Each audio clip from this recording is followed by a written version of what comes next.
लमुलोय सब अरिहंताणं लमुलोय सब सिद्धाणं नमुलोय सब आयरियाणं नमुलोय सब अजायाणं नमुलोय सब साणं।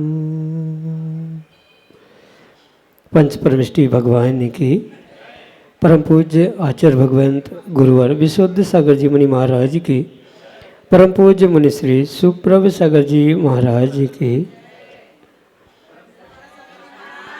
महाराज की। गुरु को शिष्य मिले। शिष्यों ने अपने विकल्प गुरु के चरणों में रखे और गुरु मुख से अपने मन के विकल्पों का सम्यक समाधान प्राप्त करके गुरु की पूर्णता को पूर्ण करते हुए गुरु पूर्णिमा पर्व को प्राप्त किया। ऐसा वह गुरु पूर्णिमा पर्व का शुभ अवसर और हम सभी का सौभाग्य कि कभी गौतम स्वामी ने तीर्थंकर महावीर स्वामी से अपने मन के विकल्प रखे, उनसे सम्यक समाधान प्राप्त किया। आज हम सभी का परम सौभाग्य है कि हम भी अपने मन के विकल्प गुरु चरणों में रखते हुए उनका गुरुमुख से सम्यक समाधान प्राप्त करते हैं। ऐसे आत्मकल्याण की वह अनूठी विधा जो कि हमें परम पूज्य आचार्य भगवंत गुरुवर विशुद्ध सागर जी महाराज के मंगल सुभाषिष से उन्हीं के सुयोग्य से परम पूज्य मुनि श्री सुप्रभ सागर जी महाराज के मुखारविंद से प्राप्त हो रही है। ऐसे आत्मकल्याण की अनूठी विधा को प्रारंभ करते हैं और आज के पहले विकल्प के लिए श्रीमती सुमन सेठी हाट पिपलिया मध्य प्रदेश से महाराज श्री के चरणों में बारंबार नमोस्तु निवेदित करते हुए अपना समीचीन विकल्प रख रहे हैं कि महाराज जी, जिस सम्यक दर्शन को आपने प्राप्त किया है, अनुभव में लिया है, वह सम्यक दर्शन हमें कैसे प्राप्त हो, जिससे कि हम सम्यक दर्शन को प्राप्त करके अपने आत्मा का कल्याण कर सकें। हमारे समीचीन विकल्प का सम्यक समाधान करते हुए हमारा मार्गदर्शन करने की अनुकंपा करें। नमोस्तु महाराज जी, नमोस्तु। ओम नमः सिद्धम। परम पूज्य आचार्य भगवान गुरुवर विशुद्ध सागर जी महाराज की, परम पूज्य मुनि श्री सुप्रभ सागर जी महाराज की जय।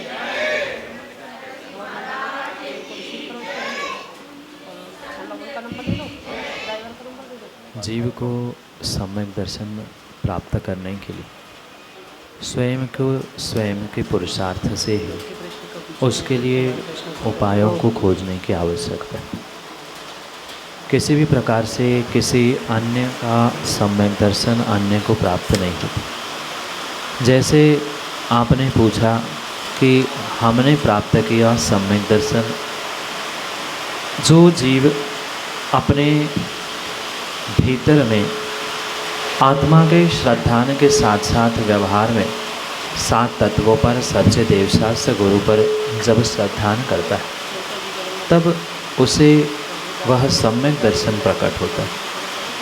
और ज़रूरी नहीं है कि किसी दूसरे ने प्राप्त किया सम्यक दर्शन, उसके लिए जो निमित्त बना वैसा ही कुछ निमित्त आपके लिए भी प्राप्त हो। इसलिए स्वयं के पुरुषार्थ के माध्यम से, तत्वों के निर्णय के माध्यम से और अपने आत्म तत्व पर श्रद्धान करते हुए ही जीव उस सम्यक दर्शन को प्राप्त कर सकता है। इसलिए आप 7 तत्वों पर सच्चे देवशास्त्र गुरु पर श्रद्धान करने का प्रयास करें, उसके स्वरूप को समझने का प्रयास करें। 7 तत्व क्या है? जीव, धर्म, आदि द्रव्यों का स्वरूप क्या है, ये सब कुछ समझने के साथ ही उस पर श्रद्धान करने से सम्यक दर्शन की प्राप्ति होना संभव है। इसलिए उनके स्वरूप को जानकर तत्व निर्णय करें और तत्व निर्णय से सम्यक दर्शन को प्राप्त करें। यही आपके लिए सम्यक समाधि। श्रेयस जैन, चिरगांव, उत्तर प्रदेश से अगले समीचीन विकल्प के लिए। नमोस्तु महर्षि, मेरा प्रश्न यह है कि अगर कोई जैन आगम में या जैन परिवार में कोई बच्चा किन्नर के रूप में जन्म लेता है तो उनका क्या विधि विधान है कि वह पूजा कर सकते हैं तीर्थंकर भगवान की नहीं कर सकते, या वो दीक्षाएं ले सकते हैं? इसके लिए कृपया समाधान करें। नमोस्तु भगवान।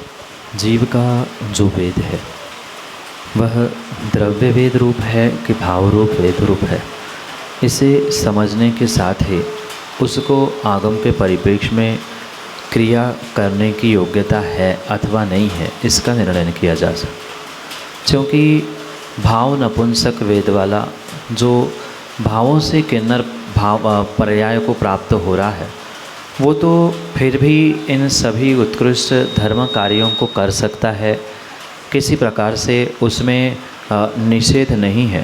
पर जो द्रव्य वेद की अपेक्षा से नपुंसक है या किन्नर पर्याय को प्राप्त हो रहा है, वह आगम के परिप्रेक्ष्य में तो इन श्रेष्ठ कार्यों को प्राप्त नहीं कर सकता।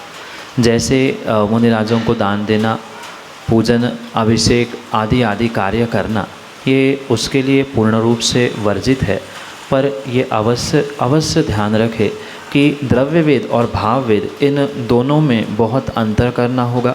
भाव वेद वाला फिर भी इन क्रियाओं को कर सकता है, द्रव्य वेद वाला इन क्रियाओं से बिल्कुल दूर ही रखने का आगम का विधान है। जब सामान्य पूजा अभिषेक आदि करने का निषेध है, तो फिर बड़े बड़े विधान आदि का तो किसी भी प्रकार से पुष्टिकरण या समर्थीकरण होना संभव नहीं है। इसलिए द्रव्य वेद से जो किन्नर है वह किसी भी प्रकार से इन क्रियाओं को प्राप्त नहीं होता, पर भाव वेद से अगर वह नपुंसक है तो इन क्रियाओं को वह करने में कोई भी दोष नहीं है। यही आपके लिए सम्यक समझ। श्रीमती मंजू प्रवीण जैन, उज्जैन, मध्य प्रदेश से अगले समीचीन विकल्प के। नमोस्तु गुरुवर, नमोस्तु गुरुवर, नमोस्तु गुरुवर। महाराज जी, मेरी जिज्ञासा है, जैसे संवेद शिखर में 20 तीर्थंकरों की टोंकें बनी हुई हैं, उनके नाम भी दिए गए हैं, क्या विदेह क्षेत्र में भी मोक्ष जाने वाले 20 तीर्थंकरों की भी टोंकें होती हैं, उनके भी नाम होते हैं क्या?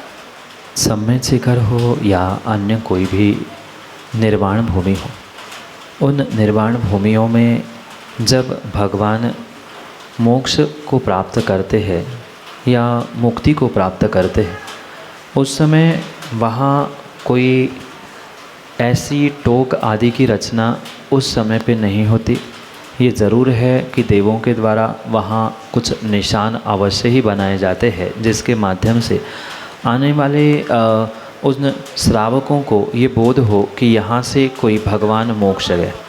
बाद में जो उन्हें कोट टोक आदि का रूप स्वरूप दिया जाता है, कहीं चरण कमल, कहीं भगवान की प्रतिमा आदि रखते हुए, तो ये तो एक श्रावकों का कार्य होता है। श्रावक अपने शक्ति के अनुसार उनका निर्माण करते हैं। जैसे सम्मेद शिखर पर 20 नहीं 24 टोंक बनी हैं, गणधर टोंक भी बनी है। तो ज़रूरी नहीं है कि वहाँ जाने से ही वह टोंक तब देवों ने या किसी ने बनाई। ये तो श्रावकों का कार्य है, अपने श्रद्धा के अनुसार उन टोंकों को, कूट आदियों को मंदिर का आकार देना, चरण पादुका रखना, ये कार्य करते हैं। तो इसी परिप्रेक्ष्य में जो विदेह के विद्यमान 20 तीर्थंकरों का मोक्ष गमन होता है, उस काल और उस कार्य के निमित्त से भी ये समझना होगा कि वहाँ के श्रावक अपनी शक्ति के अनुसार उन्हें बनाते होंगे। सामान्य रूप से चिन्ह के रूप में तीर्थंकर भगवान का मोक्ष गमन होने के बाद स्वर्गों के देव जो कल्याणक मनाने के लिए पहुँचते हैं, वे एक सांकेतिक चिन्ह वहाँ पर बना के जाते हैं कि यहाँ से भगवान मोक्ष गए। तो ऐसा ही विदेह में भी होता है, पर टोंके बनी हैं नहीं बनी हैं, उसका कैसे क्या स्वरूप है, उनके नाम क्या है, ये इसलिए स्पष्ट करना संभव नहीं है कि वर्तमान में उस विषय को लेकर जो आगम हमारे पास था वह वर्तमान में उपलब्ध नहीं है। विदेह के 20 तीर्थंकर, उनके विशेषता मात्र सामान्य रूप से उनके चिन्ह आदि तो प्राप्त फिर भी कहीं कभार मिल जाते हैं, पर उनका इतिहास, उनका कैसे जन्म क्या आदि कोई भी हमारे पास आगम प्रमाण नहीं है। कुछ काल पहले जो हमारे आगम ग्रंथों की होली मनाई गई थी, उसमें ये विदेह क्षेत्र और अन्य क्षेत्रों का जो इतिहास तीर्थंकरों के विषय में प्राप्त होता है वह नष्ट हुआ है, इसलिए इसके विषय में स्पष्ट करना संभव नहीं है। पर जैसे यहाँ कार्य देखा गया है वैसा स्वाभाविक रूप से वहाँ भी होता होगा, पर टोंक और कूट बनाना ये उस समय के श्रावकों का कार्य है, इसलिए वहाँ भी होता होगा, ऐसा अनुमान से ही हमें निर्णय करना होगा। प्रमाणित निर्णय आगम ग्रंथों के अभाव से नहीं दिया जा सकता, यही आपके लिए सम्यक समझ। CA आदित्य जैन, बिहार मध्य प्रदेश से अगले समीचीन विकल्प के लिए। गुरुवर नमोस्तु। मेरा समीचीन विकल्प यह है कि जब क्रोध आता है तो स्वयं को सावधान कैसे करें। ना चाहते हुए भी कई बार चेहरे पर क्रोध दिख ही जाता है, और स्वाध्याय करने का फिर औचित्य क्या रह जाता है। सम्यक समाधान प्राप्त करें। नमोस्तु गुरुवर, नमोस्तु गुरुवर, नमोस्तु। शायद स्वाध्याय के मायने अभी जीव ने समझे नहीं है। कोरे ग्रंथों के पन्नों को पलट लेना, इसका नाम स्वाध्याय नहीं है। जो उन ग्रंथों में पूर्वाचार्यों ने लिखा है उसे जीवन में उतारने का पुरुषार्थ और प्रयास करना, इसको कथनचित स्वाध्याय कहा जा सकता है। जहाँ स्व का अध्ययन नहीं है, स्वयं के परिणामों पर किसी भी प्रकार से कोई कंट्रोल, नियंत्रण नहीं है, मात्र पन्नों को, शब्दों को आगे पीछे करने से वह स्वाध्याय की श्रेणी में नहीं आता। व्यवहार से भले ही उसे आप स्वाध्याय मानो पढ़ने को, पर वह आगम के परिप्रेक्ष्य में स्वाध्याय होगा ही नहीं। जब उन ग्रंथों में, पन्नों में लिखा हुआ निर्णय जीव स्वयं करते हुए उसे जीवन में आचरित करता है, करने का प्रयास करता है, वही स्वाध्याय। और शायद अधिकांश जीव ऐसे मात्र बहिरंग स्वाध्याय की भूल में पड़े हैं, पन्नों को पलटने को स्वाध्याय मान बैठे हैं, और इसी कारण से वह उनके स्वाध्याय होने के बाद भी वे कषायों से दूर नहीं हो पा रहे। अगर वास्तव में जीव ने स्वाध्याय किया है, और हजारों सैकड़ों ग्रंथों का नहीं, एकाध ग्रंथ का भी, प्रथमानियों का भी उसने मन लगाकर विशुद्धि के स्वाद, वास्तविकता से स्वाध्याय किया है, तो वह कभी भी किसी भी प्रकार से कषायों को प्राप्त नहीं होगा। हाँ, क्वचित कदाचित किसी तीव्र पूर्ण पाप कर्म के उदय से कषाय उदय में आ भी गई तो वह अपने आप को तुरंत संभालने का प्रयास भी करता है। जैसे आप पूछ रहे हैं कि कषाय आते समय या आने पर कैसे हमें समझ में आए, ये प्रत्येक जीव को समझ में आता है कि कुछ ही क्षणों में अब मैं गुस्सा करने वाला हूँ। जैसे आपको कभी छींक आई हो तो छींक आने से कुछ ही समय पहले आपको अनुभूत होता है। विरले ही कोई होता है जिसको उसका अनुभव नहीं होता, पर आज तक नहीं आया हो तो आप आगे करके देखना, क्योंकि आपने देखा होगा कि जैसे ही छींक आते हैं व्यक्ति मुंह को घुमा लेता है। कोई बहुत समझदार होता है, वो एक्सक्यूज़ मी कहता है, सॉरी कहता है, स्थान से उठ के चला जाता है, रुमाल निकाल लेता है, हाथ सामने लेता है। इसके लिए जब उसके पास समय है, समझ है, तो जब एक शारीरिक क्रिया होने से पहले उसे अपना मन एकाग्र करते हुए से बोध होता है कि छींक आने वाली है, जमाई आने वाली है, ऐसे ही व्यक्ति को पता चलता है कि अब मुझे क्रोध आने वाला है, मैं अब गुस्सा करने वाला हूँ, अब मेरा क्रोध फूट पड़ने वाला है। इतना भी समझ में आता है। क्रोध आ रहा है, कितने अंशों में वह सामने पर निकलने वाला है, ये सब कुछ आपने अगर सोच समझकर प्रयास करने का प्रयास किया तो आपको वह समझ में अवश्य ही आएगा। और जैसे ही समझ में आए तो उन निमित्तों से दूर होने का प्रयास करने से आप उन क्रोध आदि कषायों से बच सकते हैं। जैसे आपको पता चला इस व्यक्ति के कारण क्रोध आ रहा है, इस स्थान पर बैठने से क्रोध आ रहा है, या अन्य भी जो निमित्त बन रहे हैं, तो उन निमित्तों से हम दूर हो सकते हैं। या हमें ऐसा लग रहा है कि अब क्रोध आने बिना रह नहीं सकता, भीतर क्रोध के कारण से या कषायों के कारण से जो गर्मी बन रही है उसको आप अनेक प्रकार से निकाल सकते हैं। जैसे बहुत ज़ोर से नमोकार भक्तांबर पढ़ते हुए भी आप अपनी भीतर की उस कषाय की ऊर्जा को परिवर्तित करते हुए दूसरे रूप से निकाल सकते हैं। बहुत अच्छी बात तो स्थान क्षेत्र निमित्तों को छोड़ते हुए मौन धारण करने से है। ऐसे अनेक कारणों से आप कषायों से बच सकते हैं, पर सबसे पहले ये अनुभूत करने का प्रयास करें कि जैसे छींक आती है ऐसे ही कुछ समय पहले हमें अनुभूत होता है कि अब मैं गुस्सा करने वाला हूँ, तभी हम अपने आप को संभालने का प्रयास करें। क्रोध के होने वाले नुकसानों को समझने का प्रयास करें तो कुछ अंशों में उस क्रोध कषाय से आप स्वयं के बुद्धिपूर्वक प्रयास से बचने का उपाय कर सकते हैं। यही आपके लिए सम्यक समझ। राकेश जैन, जो नारदेव मध्य प्रदेश से, अगले समीचीन विकल्प के लिए। मुनिद्वय के चरणों में मेरा कोटि कोटि नमोस्तु भगवान। मेरा सम्यक समाधान यह है, चाहता हूँ महाराज जी कि जैसे अपन किसी भी बिना अनुमति या इजाज़त की वस्तु या कीमती या कैसी भी वस्तु उठाना नहीं चाहते कि चोरी का दोष लगता है, ऐसा कहते हैं। तो जैसे किसी अवसर पे, किसी महोत्सव के अवसर पे जैसे कुछ रत्न लुटाए जाते हैं कि नाम पे, कि फिर वो उठाना, उसको क्या कहेंगे महाराज जी? नमोस्तु नमोस्तु। ये बात तो परम सत्य है।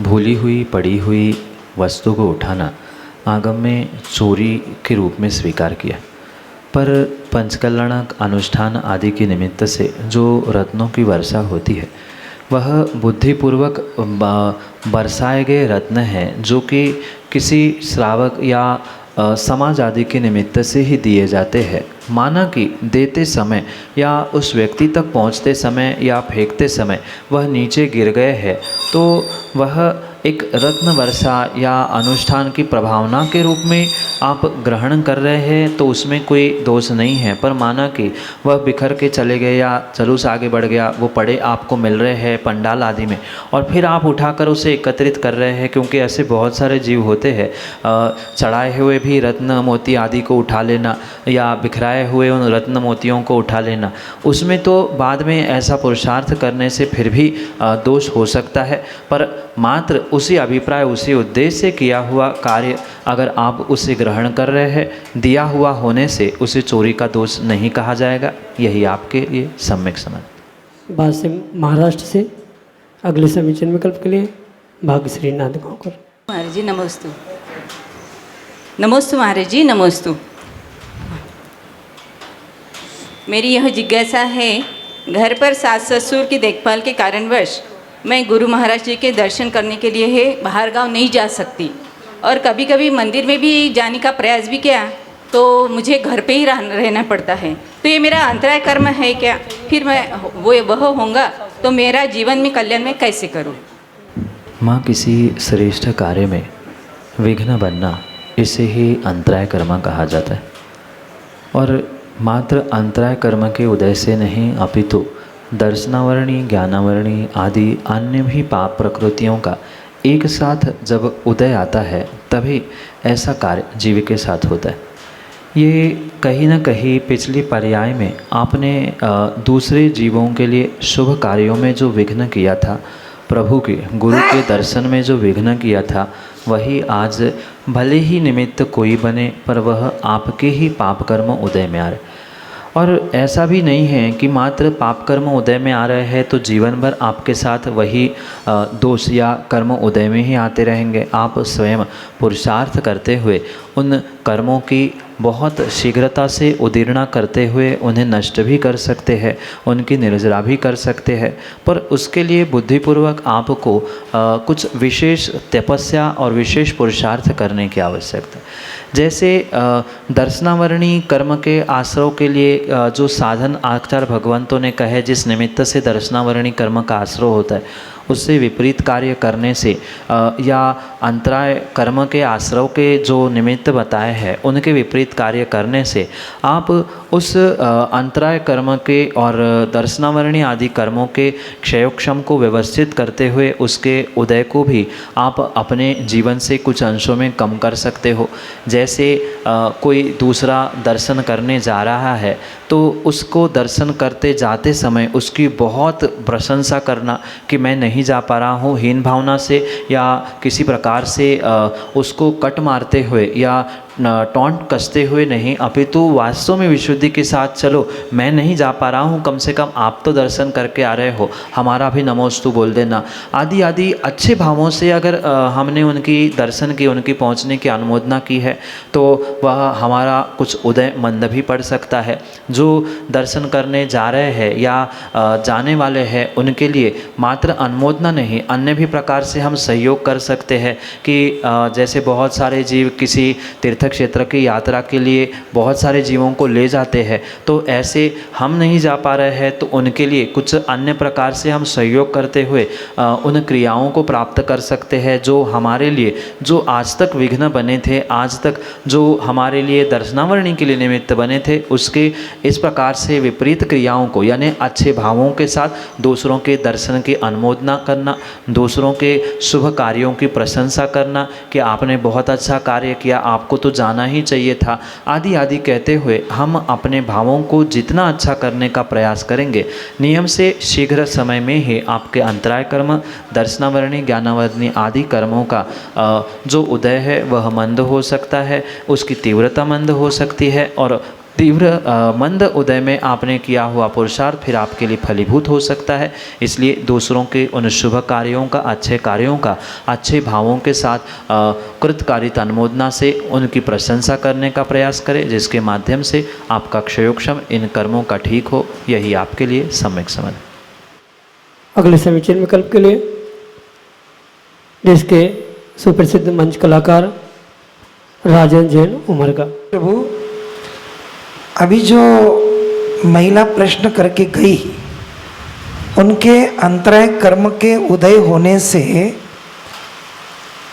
ये तो समाधान हुआ, लेकिन सास ससुर की सेवा करने के कारण यदि धर्म नहीं कर पा रही हैं, ये कर्मों के उदय बताए, किंतु सास ससुर की सेवा करने का भी तो पुण्य कुछ लगता होगा।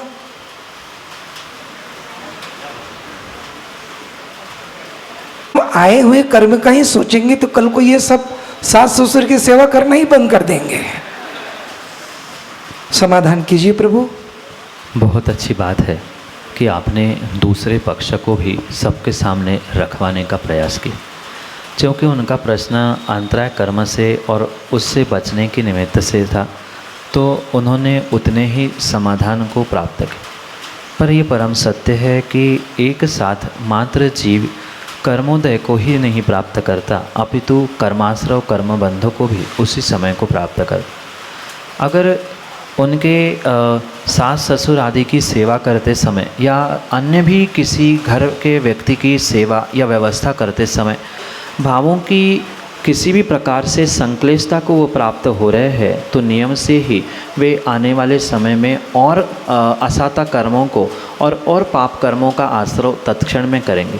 पर उसी क्रिया को, जैसे घर के बुजुर्गों की सेवा है, उन्हीं क्रियाओं को वह अगर बहुत अच्छे भावों से गदगद होकर करेंगे कि चलो कम से कम वहाँ नहीं जा पा रहे हैं, कोई बात नहीं है, मैं घर के बुजुर्गों की सेवा ही तो कर रही हूँ, ऐसा सोचते हुए अगर पुरुषार्थ करेंगे, सेवा करेंगे, तो आगम के परिप्रेक्ष्य में ये सत्य समझना कि जो उनका बहुत बड़ा अंतराय कर्म है वो हो सकता है तीव्र असाता से साता में परिवर्तित होते हुए उनके वह ज्ञानावरणी, दर्शनावरणी कर्म, अंतराय कर्म भी बदलते हुए उन्हें पुण्य का आश्रव हो सकता है, पर आवश्यकता उनके भावों की विशुद्धि की है। उन क्रियाओं के साथ वे किस प्रकार से अपने आप को डील कर रहे हैं, सास ससुर हो, घर के किसी भी व्यक्ति के साथ कैसे बर्ताव व्यवहार कर रहे हैं, उस पर यह निर्भर करता है कि उनको किस प्रकार से कर्म का आश्रय हो रहा है। अगर उन्होंने सच्चे भावों के साथ उनकी सेवा की है तो पक्का है पूर्व कर्म जो तीव्र वर्तमान में अंतराय के रूप में उदय में आ रहे हैं,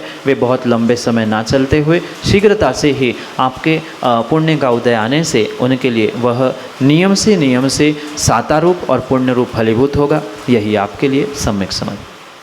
डॉक्टर अरिहंत जैन, मुंबई महाराष्ट्र से अगले समीचीन विकल्प के। मुनिद्वय के चरणों में त्रिबार नमोस्तु नमोस्तु नमोस्तु।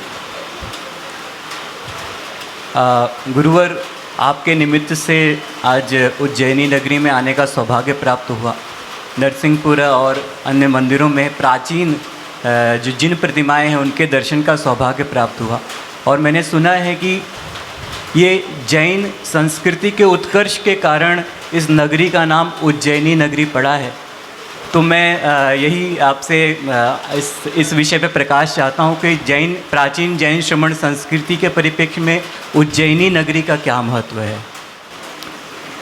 संस्कृति के बारे में तो हम कुछ समय में चर्चा करें, पर अगर आप शब्दों को ही समझने का प्रयास करो तो जैसे कि आपने कहा या समझने का प्रयास किया कि उज्जैन शब्द में ही जैन शब्द जुड़ा है, और मैं कई दिनों से उज्जैन वासियों को भी यही समझाने का प्रयास कर रहा हूँ कि उज्जैन में से अगर जैन हट जाए तो उज्जैन ही शेष नहीं रहेगा।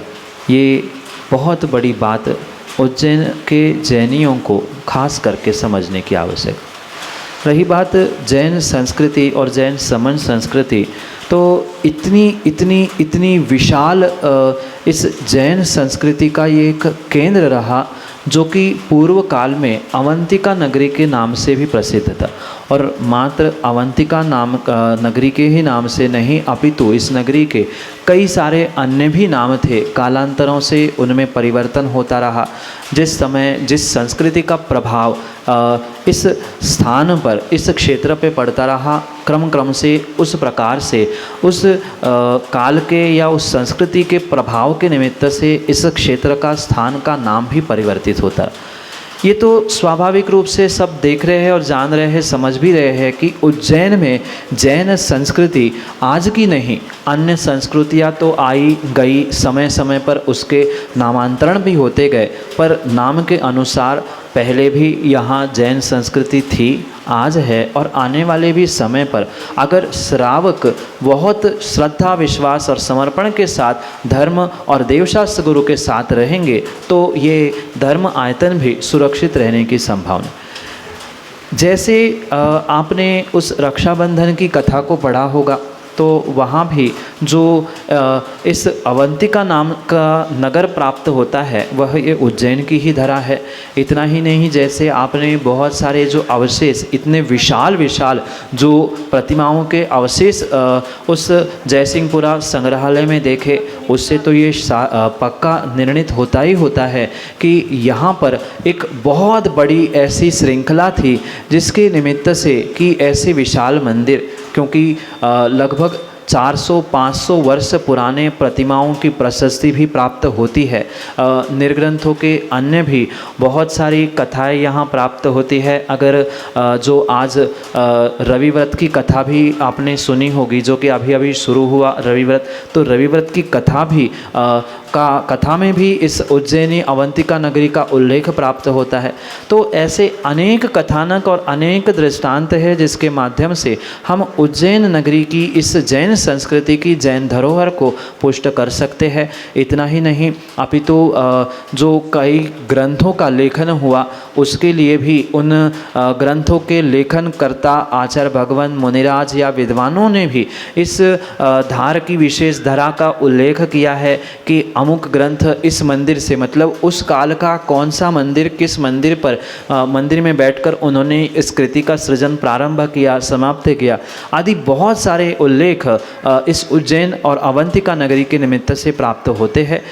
क्योंकि उतना समय नहीं है कि एक एक विषय पर प्रकाश डालते हुए हम विस्तार से समझें, पर देव शास्त्र गुरु जिनको आज हम बहुत पूजनीय मानते हैं, ऐसे देवशास्त्र गुरु के निमित्त से ये ऐसी जैन धरोहर, जैन संस्कृति की एक साहित्य और पुरातत्व दोनों के रूप में हमें जो धरोहर प्राप्त होती है, उसका बहुत लंबा इतिहास, भले ही कागज़ों में किसी प्रतिमाओं में उसका उल्लेख प्राप्त नहीं होता, पर अगर खोज की जाए, कोई रिसर्च इस विषय पे करे, तो मुझे लगता है कि शायद ऐसा ऐतिहासिक और ऐसा बहुत बड़ा विषय यहाँ से प्राप्त हो सकता है जिस पर आप जैसे विद्वान और आपके पिताजी जैसे विद्वान विशेष करके उस पर डॉक्टरेट करते हुए बहुत सारे जीवों को इस उज्जैन के जैन के इतिहास पर प्रकाश डालते हुए पूरे जनमानस को बहुत बड़ी एक संस्कृति और धरोहर के रूप में, बहुत बड़ा एक गिफ्ट के रूप में भेंट कर सकते हैं। इसलिए उसे समझने का और समय देकर उसे समझने का प्रयास करने की आवश्यकता है। जितना समय देकर एक एक विषय को आप समझने का प्रयास करें, उतना ही प्राचीनतम से प्राचीनता का आपको अवशेष के रूप में हो या अन्य के उल्लेख के रूप में भी प्राप्त होने की संभावना है। संक्षेप से जैनियों का ये उज्जैनी कैसे और किस प्रकार से प्राप्त हो रहा है, संक्षेप में आपके लिए सम्यक समाधान से।